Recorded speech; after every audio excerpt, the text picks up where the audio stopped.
I guess what I want to focus on is what helps me to overcome burnout.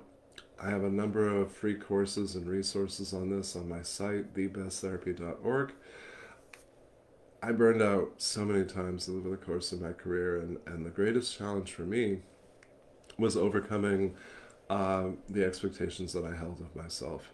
Every time I burned out, I did exactly the same thing. I found myself completely compassion fatigued, and it's so extraordinary to me in retrospect to see that I had so much empathy for others and so little compassion for myself.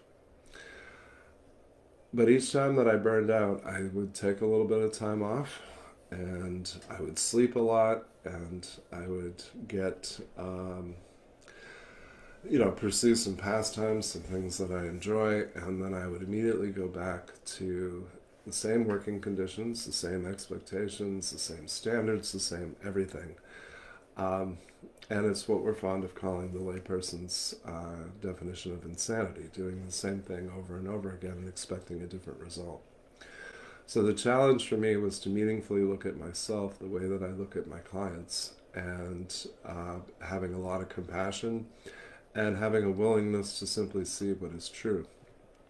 In retrospect, what I expected of myself was devoid of context. I expected that I was supposed to do excellent work all the time, despite not having support, despite not having resources.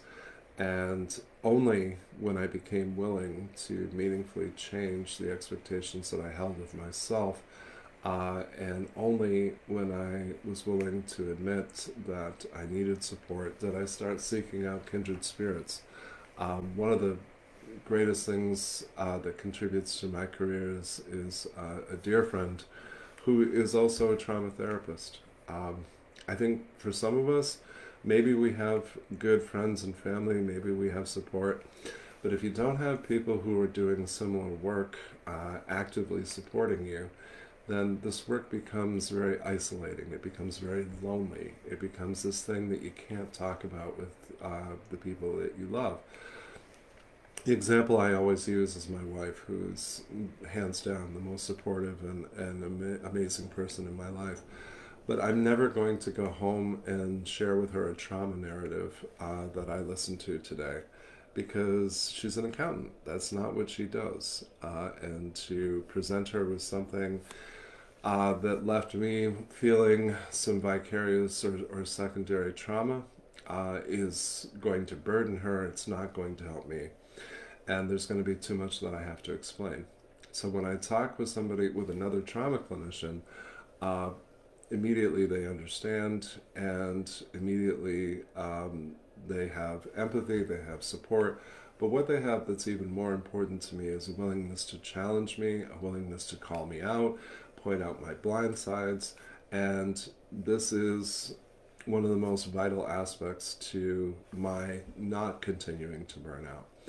I've learned that if I'm the only person monitoring me, things will not go well. Even when I'm doing okay, it's too much pressure to be the only person checking me. So I need high levels of accountability in my work and in my life, because while I will never see it as acceptable to disappoint others, I will see it as acceptable to disappoint myself.